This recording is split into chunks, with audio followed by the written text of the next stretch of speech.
मित्रांनो, या प्रवासात आम्ही मिळेल ते खात प्रवास असा चालू ठेवला. मिळेल ते खात म्हणजे चटणी भाकरी असेल, नाही तर काही असं यासाठी म्हणेन की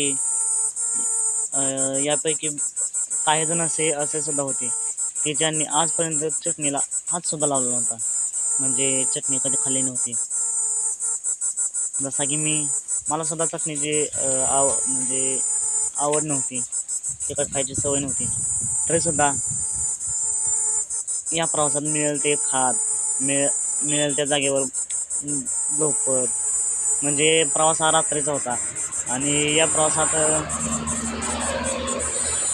गर्दी खूप होती. म्हणजे साधी उभं राहायला बसायला सुद्धा जागा नव्हती. तरी पण मिळेल त्या जागेवर झोपत बसत आम्ही हा प्रवास असा चालू ठेवला आणि पोचलो गोव्याच्या सीमेवर.